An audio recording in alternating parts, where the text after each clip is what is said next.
Bonjour, alors on va commencer par une mauvaise nouvelle puisque le chanteur de la danse des canards nous a quittés aujourd'hui.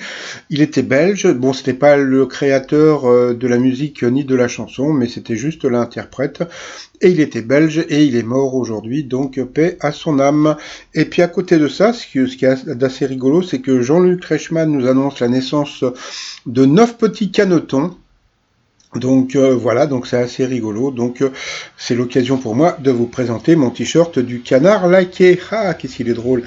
Une petite pensée pour Jean Roch qui n'arrête pas de se plaindre que le gouvernement ne veut pas laisser ses boîtes de nuit ouvertes. Mais bon, de toute façon, comme en général, il laisse pas rentrer les gens, donc c'est pas très important.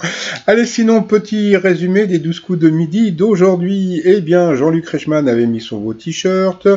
Antonin, le très sympathique, était toujours maître de midi. Il était venu avec Kiki, donc c'est son surnom Kiki, donc c'est Bertrand, le prof d'art oratoire d'Antonin. Donc il a eu de la chance d'avoir eu un prof d'art oratoire. En plus, il avait l'air très sympathique et très rigolo. Donc voilà. Au coup d'envoi, la première question de quel pays venait la série Sankukai et Bioman, donc bien sûr du Japon. En plus, après, vous aviez la très sympathique Jennifer qui était venue avec son petit chéri Florent. Donc ça, je ferai une vidéo spéciale parce que c'était trop rigolo. En France, quelle plage française est la plus populaire sur Instagram? Eh bien, c'était la Croisette. Après, vous aviez Julien. Avec quel groupe de rap Ben l'Oncle Soul chante-t-il en duo All My Life? Donc, c'était avec NTM.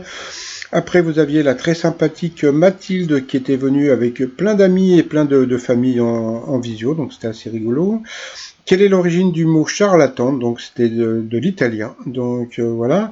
Ensuite, Kiki Bertrand nous a expliqué deux trois trucs pour l'art oratoire. Donc il faudrait vraiment qu'il me donne des cours. Hein. Non mais bon, c'est un peu tard maintenant. Mais bon, pourquoi pas.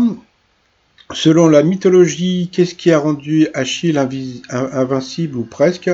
Eh bien, c'était l'eau d'un fleuve. Donc sur cette question, eh bien, Antonin est passé à l'orange.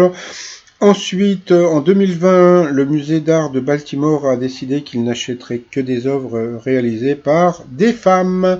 Ensuite, pour Julien, l'été dernier, à la mer du Nord, quel moyen insolite permettait de réserver gratuitement un transat? Eh bien, il fallait ramasser des déchets. Ensuite, quelle personnalité a vu son nom attribué à une espèce d'araignée en janvier dernier? Donc c'était Cédric Villani. Dans le film Toy Story 3, de quel lieu les jouets veulent-ils s'évader? Donc, c'était d'une crèche. Donc, sur cette question, il est repassé à l'orange, donc au rouge. Qui dit rouge dit duel. Je sais pas si vous vous rendez compte, c'est la première fois qu'un maître de midi, parce que depuis qu'il est là, ça fait 3 fois qu'il passe au rouge. C'est-à-dire que bon, d'habitude, c'est assez rare. Et je trouve que bon, il a toujours été, avantagé, etc.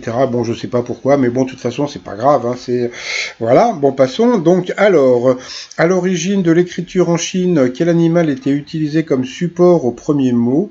Donc, je sais pas. Il a dit le loup. Bon, moi j'aurais dit la tortue, mais bon, voilà. Donc, c'était la tortue. Donc, sur cette question, donc, nous avons perdu donc Julien. Et puis le truc assez rigolo, c'est que Antonin, donc bon, j'imagine qu'il doit être de droite ou du centre, hein, puisque bon, voilà quoi. Bon, on sait qu'il est, qu'il travaille au Sénat, et à force de passer au rouge, donc j'ai l'impression qu'il va devenir communiste. Donc mon t-shirt, t'as le look Coco, donc c'est Karl Marx sur le t-shirt, et puis comme disait Jean-Luc Reichmann il y a quelques années, attention à la Marx. Bon, passons. Alors ensuite, Antonin, Jennifer et Mathilde se sont retrouvés donc au coup par coup. D'abord, c'est la jolie blonde qui est passée à l'orange. Après, ça a été l'autre blonde de passer à l'orange. Et puis, ça a encore été une autre blonde de passer à l'orange, donc au rouge. Qui dit rouge dit duel. Les blondes se sont prises en duel. Donc là, la question était, bon, franchement, j'aurais pas su répondre. Quel homo a le plus gros cerveau? Donc, elle a dit l'homo sapiens, c'était l'homme de Néandertal, je crois. Donc, voilà. Ensuite, eh bien, par rapport au coup fatal, eh bien, Mathilde n'a pas été ridicule, sauf que bon, j'ai trouvé que voilà. Alors bon, il y a un truc assez rigolo. Quand vous regardez l'émission, vous avez deux façons de la regarder. Ou bien vous la regardez tout à fait normalement, et puis bon bah voilà, vous regardez, puis vous vous rendez compte de certaines choses. Ou bien si vous êtes plutôt fan de je sais pas de Mathilde ou bien d'Antonin, ben donc vous allez encourager donc l'un des deux candidats.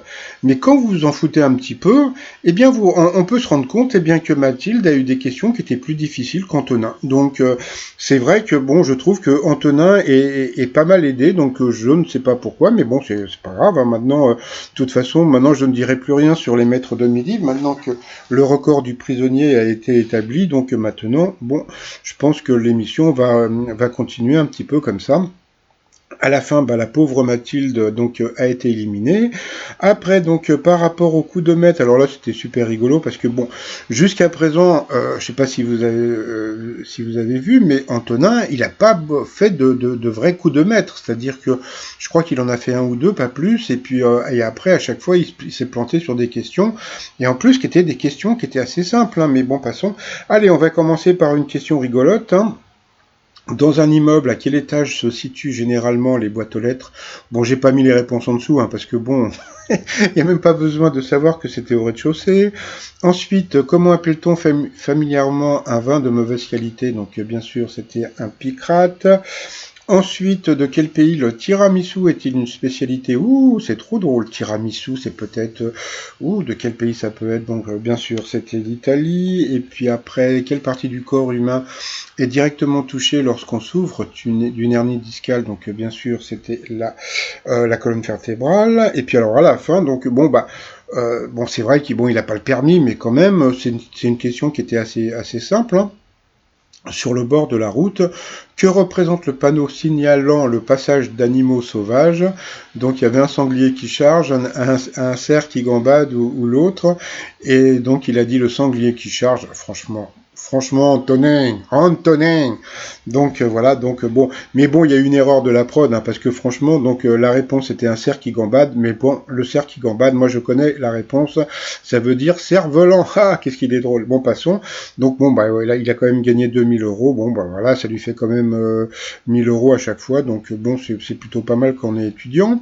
Ensuite, par rapport à l'étoile mystérieuse, bon, il y a d'autres petits éléments qui sont sortis, mais bon, pour l'instant, on voit pas encore ce que c'est. Donc c'est toujours donc Louis Chédid dans l'étoile mystérieuse, et puis bah pour finir donc le t-shirt du cerf-volant. Et le t-shirt aussi du canard laqué, tout ça sur le site trommignon.com. Et sinon, eh bien, je vais vous souhaiter une bonne journée. Puis bah, tout à l'heure, je vais refaire une vidéo sur un petit truc qui s'est passé aujourd'hui que j'ai trouvé assez, mais même beaucoup rigolo. Allez, je vous dis à plus tard, bye bye.